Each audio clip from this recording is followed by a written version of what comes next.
Alhamdulillah. Nahmaduhu wa nasta'inuhu wa nastaghfiruhu wa nu'minu bihi wa natawakkal. Wa na'udzu billahi min shururi anfusina wa min sayyiati a'malina. Man yahdihillahu fala mudilla lahu wa man yudlil fala hadiya lahu. Wa ashhadu an la ilaha illallah wa ashhadu anna Muhammadan abduhu wa rasuluhu bil haqqi wa da'iyan ila Allahi bi idnihi sirajan munira. Wa qala Allah subhanahu wa ta'ala mukhbiran wa amira ta'liman wa takriman wa tashrifa. Inna Allaha wa malaikatahu yusalluna 'alan ya ayyuhalladhina amanu sallu 'alaihi wa sallimu taslima. Allahumma salli 'ala sayyidina Muhammadin wa alihi wa sallam. Allahumma salli 'ala sayyidina Muhammadin wa alihi wa sallam. Allahumma salli 'ala sayyidina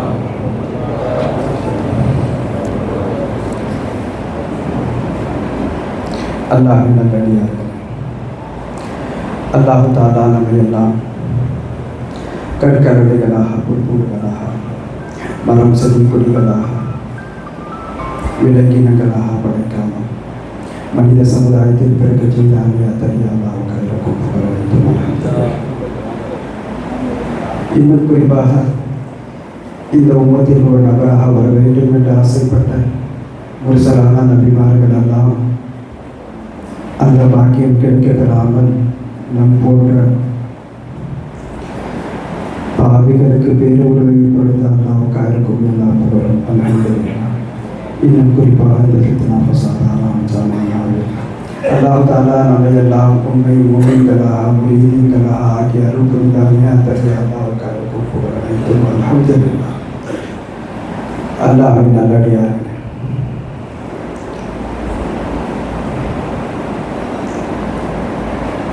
நமது ஷேக் நாயகத்துடைய 6வது ஆண்டு உருசு விழாவில் அல்லாஹ் தஆலா நம்மையெல்லாம் தேர்ந்தெடுத்து ஒருக்கி எடுத்துக்கொண்டார் போல் அல்லாஹ் தஆலா நம்மையெல்லாம் ரஹ்மத் செய்துள்ளார். பெரியவர்கள் சொல்வார்கள், முரீதீன்களுக்கு 3 பெருநாள், 2 பெருநாட்கள் நோன்பு பெருநாள், பக்ரீத், ஹஜ் பெருநாள். முரீதுகளாகிய நமக்கு நம்முடைய ஷரீஃப் அல்லாஹ்வை சந்தித்த நாளும் ஒரு பெருநாள் என்பதாக சொல்வார்கள். அந்த தினத்திலே நாம் அவர்களை நினைவு கூறும் வண்ணமாக இங்கே அமர்ந்திருக்கின்றோம். 99 கொலை செய்த ஒரு பாவி மன்னிப்பை தேடி புறப்பட்டு அந்த மன்னிப்பை பெற்றுக்கொண்ட அந்த சம்பவம் நாம் அறிந்த ஒன்று. ஆனால் அவர் போய் சேரவே இல்லை, ஆனால் மன்னிக்கப்பட்டார். நாம் இங்கே வந்து சேர்ந்தே விட்டோம், மன்னிப்பில் எந்த சந்தேகமும் நமக்கு வேண்டாம். ஏனென்றால் நமது ஷேഖ்லாகும் அவர்களுடைய ஷேகாலையில் எழுதி கொடுக்கப்பட்டார்கள். ரஃபீகீஷா து அல்லாஹ்வாலா, ரஃபீகீஷா து அல்லாஹ்வாலான்னு எழுதி கொடுக்கப்பட்டவர்கள். அதனால் நமக்கு எந்த சந்தேகமும் வேண்டாம், நாம் முழுமையாக மன்னிக்கப்பட்டவர்களாகவே இங்கிருந்து திரும்புவோம். அன்பர்களே, சகோதரர்கள், நமது ஷேக் நாயகம் நமக்கு என்ன சொன்னார்கள் அதுதான் முக்கிய. அன்பர் ஒவ்வொரு மொழியிலும் ஏன் கேட்டால் தகப்பனுடைய சொத்து பிள்ளைக்கு தானாக வராசத்தில் வந்துடும். அது அவர் போய் முயற்சி எடுக்குங்கிற அவசியமே கிடையாது, தானாக வந்து வேணும். அதே போல் ஷேக்குடைய அந்த எலும்பு இருக்கு பாருங்க, அவங்க செஞ்ச ஷுரூத், அவங்க அல்லாட்ட போய் அடைஞ்ச அந்த நெருக்கங்கள் தானாக முரீதுக்கு வந்து சேர்ந்துடும் அந்த சொத்து பாரு.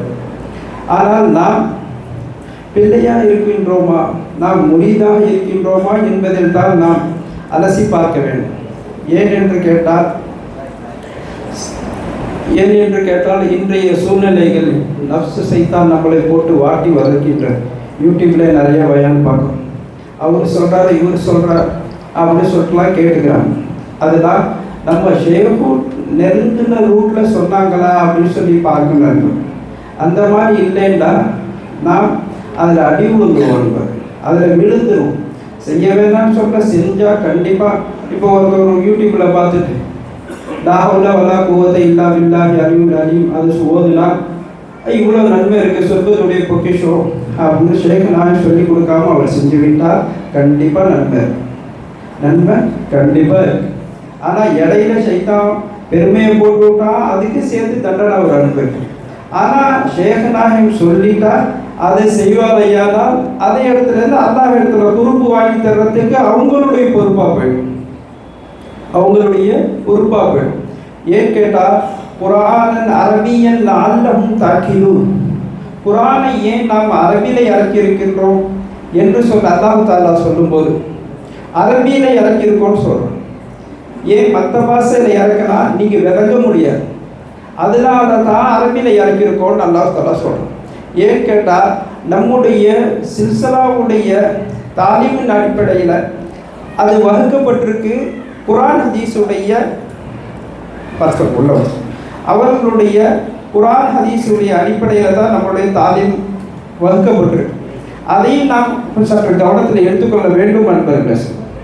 அதை உதாசீனப்படுத்திவிட்டு அதை முழுமையாக உதாசீனப்படுத்திவிட்டு மற்ற வகைகளை நாம் தேர்ந்தெடுத்தோமையானால் அதற்கு பலன் கிடைக்காது அன்பர்களே. நாம் எப்படி அதை தேர்ந்தெடுத்துக் கொள்வது? ஒவ்வொன்றிலும் நம்மளுடைய தாலீம் அதில் முழுமையாக இருக்குது. நம்ம என்ன செய்வோம்? இப்போ பிஸ்மில்லாஹிர் ரஹ்மானிர் ரஹீம்னு சொல்லுவோம். எல்லாரும் என்ன அர்த்தம் செய்வோம்? அல்லாஹுடைய பெயரை கொண்டு ஆரம்பம் செய்கின்றேன் அப்படின்னு நம்ம சொல்லிடுவோம். இதான் நம்ம ரஹ்மானுக்கு என்ன சொல்லுவோம்? நல்லவர்களுக்கும் கெட்டவர்களுக்கும், ரஹீம்க்கு நல்லவர்களுக்கு மட்டும் கிருபை செய்யக்கூடியவன் என்பதாக முடித்து விடுவோம். ஆனால் அல்லாஹ் அதை சொல்லவில்லை என்பர்கள். பிஸ்மில்லா அப்படின்னு சொன்னால் அல்லாஹுடைய இஸ்மை கொண்டு ஆரம்பிக்கின்றேன் என்று பொருள். அப்ப இஸ்முன்னு எங்க வந்துருச்சோ அதனுடைய முசம்மாவை தேட வேண்டியது நம்மளுடைய கடமை என்பது. இஸ்மு எங்க வந்துருச்சோ அங்க முசம்மா இருக்குதான்னு பார்க்கணும். இப்போ ஒருத்தவர் இருக்கார், ஆதம் சாப்னு ஒருத்தவர் இருக்கார்.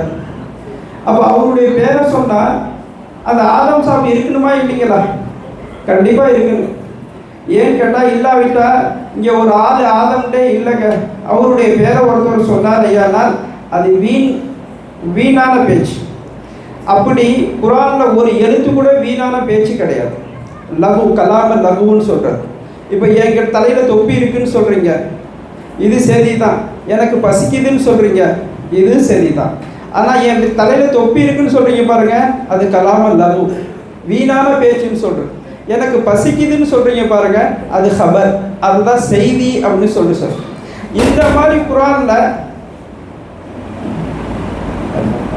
இந்த மாதிரி குரானில் ஒரு எழுத்தோ ஒரு செய்தியோ கூட வீணான செய்தி கிடையாது. எல்லாமே ஹபர் தான். ஏன் பேசுறது யாருங்க? ஹக்கு சுப்ஹானஹு வ தஆலா. ஹக்கு சுப்ஹானஹு வ தஆலா பேசும்போது வீணான பேச்சு பேசுவான் அல்லாஹ் தஆலா? பேச மாட்டோம். அப்போ எப்படி இதை விளங்குறது? பிஸ்மில்லான்னு சொல்றதோட அந்த முசம்மாவை நம்ம தேடணும். இல்லாவிட்டால் நம்ம முசம்மாவை தேடலடா வெறும் இஸ்மந்தா அஹ்மதுங்கிற ஆதம்ங்கிறவர் சொன்னதை கூப்பிட்டா மாதிரி தான் போயிடும். அல்லான்னு பிறகு ஜாத்து வந்திருக்கு பாருங்க, அந்த ஜாத்து தெரியலடா இது சும்மா கலாம், வேஸ்டான கலாமுங்கிற மாதிரி போயிடும் அன்பர்கள்.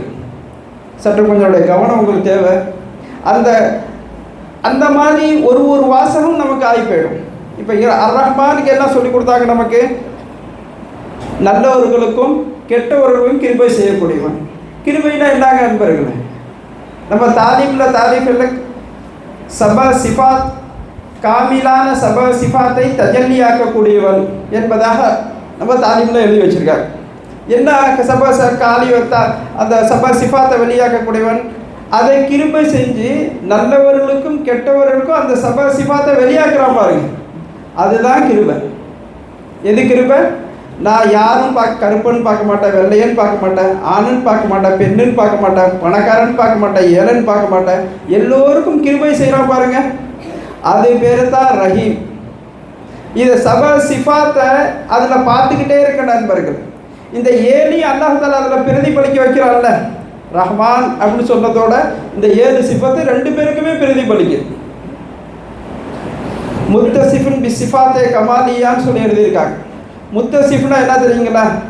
முத்தசினா சேர்ந்து இந்த கலர் துண்டு இருக்கு பாருங்க, சிகப்பு கலர், சிகப்பையும் இந்த கலரையும் பிரிக்க முடியுமா? ஒரு காலம் வெள்ளை ஜுப்பா, வெள்ளையும் ஜுப்பாவையும் பிரிக்க முடியுமா? இதுதான் முத்தசிப். அப்படி சேர்ந்துருக்குன்னு அல்லாஹ் கூட அந்த சிஃபத்தில்.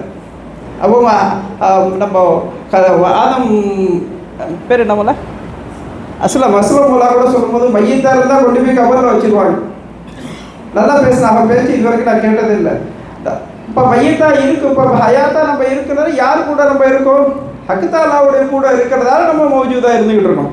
அதே போல் அன்பர்களே, இந்த முத்தசிஃபு அல்லாஹோட சேர்ந்து நாம் இருப்போமையானால் எப்போதும் நமக்கு மரியாதை வந்துக்கிட்டே இருக்கும். அதே போல் அர் ரஹ்மான் அர் ரஹீம், பிஸ்மில்லா இர் ரஹ்மான் இர் ரஹீம். ரஹீம்னா என்ன சொல்லி கொடுத்தாங்க நமக்கு? நல்லவர்களுக்கு மட்டும் கிருபை செய்யக்கூடியவன், நல்லவர்களுக்கு மட்டும் கிருபை செய்யக்கூடியவன் சொல்லி. என்ன நல்லவர்களுக்கு என்ன கிருபங்க செய்வான் அல்லாஹ் தஆலா? தன்னுடைய ஹாஸ் அடியாராக அந்த மையத்துடைய எதிராக கொடுக்குறான் பாருங்க, அதுதான் அந்த கிருபை, அதான் ஹாஸ். அந்த ஹாஸ் யாருங்க? நாம தான் பாருங்க. இந்த ஹாஸில் அல்லாஹ் தஆலா நம்மளை சேர்த்து வச்சிருக்க நம்ம ஷேகுல்லாஹுடைய பிச்சை. இதை விளங்கிறதுக்காக தான் அல்லாஹ் தஆலா குர்ஆனன் அரபியன், அரபியில் குர்ஆனை நம்ம இறக்கியிருக்கோம் என்பதாக அல்லாஹ் தஆலா சொல்கிறோம். இது நிறைய செய்திகள் இருக்குது அன்பர்கள். இது வெறுமென நம்ம ஓதிக்கிட்டு போகக்கூடத்துக்காக அது வரல. அது ஓதுறதுக்கு ஒரு கூட்டம் இருக்குது, அதுக்கு ஓதிட்டு போயிடுவாங்க, அதுக்காக வரல குர்ஆன். நமக்கு குர்ஆன் ஒவ்வொரு எழுத்தையும் ஆராய்ச்சி பண்ணக்கூடிய ஒரு கட்டத்தில் நமக்கு இறங்கியிருக்கு. அதுக்கு நமக்கு தாலீம் கிதாபும் நமக்கு வாட்டமாக வசதியாக கிடச்சிருக்கு. அதை வச்சு நம்ம பார்க்க போமையானால் ஏன் கேட்டால் ஒவ்வொன்றையும் சிந்திக்க வேண்டியது நிறையா இருக்குது. சிந்திச்சா தான் நம்ம எல்லா இடத்துல அடைய முடியும். அமல்களை விட சிந்தனைக்கு எல்லா இடத்துல பவர் கூட. நமக்கெல்லாம் பேர் என்னங்க? முஃமின். நமக்கு பேர் முஃமின். முஃமின்னா என்ன அர்த்தம் சொல்லி கொடுத்தாங்க நமக்கு? இறை நம்பிக்கையாளர். அல்லாஹ்வை பற்றி நம்பிக்கை கூடியவருக்கு பேர் முஃமின். இதான அர்த்தம் நமக்கு. ஆனால் இது அர்த்தமே இல்லை. நம்ம தரிக்கிறதுபடி இது அறவே அர்த்தம் இல்லை. இதுக்கு தான் நமக்கு அல்லாஹ் தஆலா குர்ஆனை கொடுத்தான். இதை நீங்கள் விளங்கிக்கிட்டு வாங்கன்னு அல்லாஹ் சொல்கிறான். ஏன்னு கேட்டால் அல் மலிக்குல் அஸ்ஸலாமுல் முத்தகப்பிருல் முஃமினுல் முஹைமினுல் அசீசுல் ஜப்பாருல் முத்தகப்பிர். முஃமின் அங்கே ஒரு பாடம் வருது பாருங்க அல்லாஹ்வுடைய பேரில். அல் மலிக்குல் குத்தூஸ் சலாமுல் முஃமின். முஃமின் ஒரு பேர் வருது பாருங்க. அப்போ முஃமின் சொல்லிட்டு இறை நம்பிக்கையாளர்னா அல்லாஹ் யாருக்கு இறை நம்பிக்கையாளர்? அல்லாஹ் யாருக்கு இங்கே இறை நம்பிக்கையாளர்? அப்போ நம்ம வைக்கக்கூடிய அர்த்தம்லாம் தப்பு. நம்ம அர்த்தம் விளங்காமல் யூகேஜி பிள்ளைக்கு சொல்லி கொடுத்தாங்க லா இலாஹ இல்லல்லாஹ் வணக்கத்திற்கு பாத்திரமான அல்லாஹ் தவிர வேறு யாரும் இல்லை என்பார். அதிலேயே காலத்தை கொடுத்து மூத்து வரைக்கும் இருந்துக்கிட்டு போகிறாங்க பாருங்க. அந்த மாதிரி சொல்லி கொடுத்த அர்த்தம் தான் இது. அப்போ மூமினுக்கு நம்ம என்ன அங்கே அர்த்தம் வைக்கிறது? இதுக்கு தான் விளங்குன்னு அன்பர்கள். இது விளங்கலண்டா காலத்துக்கு அப்படி வெளியே நின்று சர்க்கார் கொஞ்சம் இதாக சொல்லுவாங்க, வெளியே நின்றே செத்து போயிடுறதுன்னு சொல்லுவாங்க. நம்ம மரணம் வந்துடும் அப்படியே நின்று வெளியே. ஆகவே இதெல்லாம் அறியணும்னு சொல்லிட்டு சொன்னால், இதெல்லாம் தெரியணும், இந்த சொக்கு சுபஹா இல்லாமல் நம்மளுடைய அந்தஸ்து அல்லாஹ் இடத்துல உயர்த்தணும்னு சொல்லிட்டு சொன்னால் அமல்களால் முடியாது. அன்பு நம்மளுடைய சிந்தனைகளால் தான் முடியும். அல்லாஹ் நம்மளுடைய சிந்தனை கொடுத்ததே 6 அறிவு கொடுத்தது எதுக்கு அன்பர்களே? 6வது அறிவு நமக்கு மனிதனுக்கு மட்டும்தான் கொடுத்துருக்கான். ஏன்? அந்த 6வது அறிவு சிந்தனைக்குரிய அறிவு. ஏன் கேட்டால் ஆடு மாடுகள் மிருகங்களும் தஸ்பீ செய்கின்றன, அவைகளுடைய சலாத்தை அவர்களுடைய தொழுகையை அவைகள் அறிந்திருக்கின்றன என்று அல்லாஹ் தஆலா சொல்கிறான். ஆடு மாடு என்னங்க செய்து இபாதத் செய்துன்னு அல்லாஹ் சொல்கிறான். தஸ்பீ செய்து தொழுவது, அதுக்கப்புறம் நம்மளை மாதிரி மனைவி மக்களோட குழந்தையும் பெற்றுக்கு. இதே காலத்து நமக்குண்டா அஸ்ஃபல் சாஃபிலில் நம்மளே இருப்பான் பாருங்க. அதை விட கேடு கெட்டவர்கள் அதுக்காச்சும் 5 அறிவு, நமக்கு 6 அறிவு. அப்போ 6வது அறிவு நமக்கு வேலை செய்யல பொருளாக போயிடும். அப்படி இருக்கக்கூடாது அன்பர்கள். சிந்திக்க திறன் படைத்தவன் யா உலில் அல்பாப், யா உலில் அல்பாப் நிறைய இடத்துல அல்லாஹ் தஆலா சொல்கிறான். சிந்திக்கக்கூடியவர்கள் நீங்கள் சிந்திக்க வேண்டாம், அறிவுடையவர்களை நீங்கள் சிந்திக்க வேண்டாம். ஏன் அல்லாஹ் தஆலா இதெல்லாம் சொல்லி காட்டுறான்? நமக்கு சிந்தனையை ஊட்டுறான். நாம் சிந்தனை இல்லாமல் வாழ்ந்துட்டு அதை மாதிரியே இருந்துட்டு போயிடுறோம் அன்பர்கள்.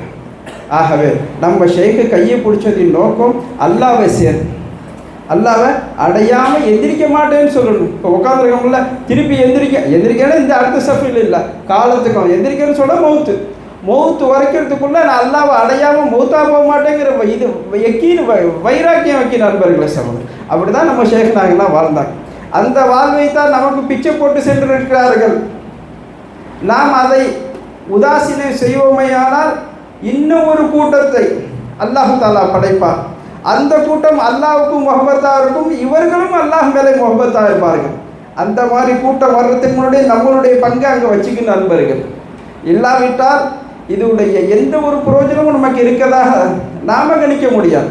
அடுத்தவனை போல் 10ஓடு 11 அத்தோடு இது ஒன்றுன்னு வாழ்ந்துட்டு போகலாமே தவிர ஒரு நம்ம இப்போ ஷேக்னாயத்துக்கு எவ்வளோ பேர் கூட்டியிருக்கோம் பாருங்கள். எவ்வளோ பேர் கூட யாருக்கும் காசு கொடுத்தா வரவழைச்சிச்சு இல்லையா அன்பரை வந்த நீங்கள் காசு கொடுத்துட்டு போகிறீங்க. ஏன் அன்பர்களை இவைகள்லாம் நம்ம ஷேக்னாங்க செஞ்ச அந்த அல்லாஹுடைய குரு அவங்க விளங்குன விளக்கம் அன்பர். ஃபைசி நாயத்தோட காலங்காலமாக இருந்தாங்க. ஜமாலி நாயத்தோட ஒரு முரீது ஒருத்தவங்க சொன்னாங்க 3 தைய இந்த இரும்பில் அப்படி 3 இது மாதிரி குத்திருப்பானு பார்த்தீங்கன்னா வேலு, அந்த 3 வேலு மாதிரிங்க ரஃபீக் ஷா நாயகம், ஃபைசி ஷா நாயகம், ஜமாலி நாயகம். இந்த 3 பேரும் அப்படி வாழ்ந்தவர்கள். ஏன்னு கேட்டால் அவங்களுக்கு அல்லாஹ் தாலா அந்த மாதிரி ஒரு மிகப்பெரிய ஒரு டீமையே அமைச்சு கொடுத்தாங்க. அந்த நேரத்தில் சல்லு பரவ வச்சு பாருங்கள். மதரசா, ஜமாலி நாயகம், ஃபைசி நாயகம், அந்த காட்சியெல்லாம் பார்த்தா கண்கொள்ளா காட்சியாக இருக்கும் எஜமானுடைய அந்த காட்சிகள்லாம். ஆஹா அன்பர்களே சகோதரர், அதை முழுமையாக நாம் பயன்படுத்தாவிட்டால் பையத் செஞ்சதுக்கு வெறும் அதுக்கு லட்சம் தனிக்காக இருக்கும். ஒரு 20,000 அது ஓதிட்டு வா, 10,000 இது ஓதிட்டு வா, 3,000 அது ஓதிட்டு வா, அதிலே போட்டு முடிச்சுட்டு போயிடுவாங்க. அது நோக்கம் இல்லை நமக்கு. நம்மளுடைய நோக்கம் என்னங்க? குர்பஹக். பையத் செய்யும் போதே என்ன சொல்லி கொடுக்குறாங்க? யாதஹக் யாஃப்தஹக். யாது செஞ்சு யாவும் அல்லாவை அடைஞ்சிக்கணும். யாஃப்னா பெற்றுக்கொள்வது. அதை அல்லாவை அடைஞ்சிக்க வரைக்கும் ஓயக்கூடாதுன்னு சொல்லியிருக்காங்க நம்ம ஷேக்னா. ஆகவே அன்பர்களே சகோதரி சஜாதாமார்கள், என்னுடைய இந்த வைகோலான கருத்துக்களை விட்டு வைரமான கருத்துக்களை தாங்களெல்லாம் கேட்க வேண்டும் என்ற ஆசை என்னுடைய நேரத்தை ஒதுக்கிவிட்டு சுஜாதா அவர்கள்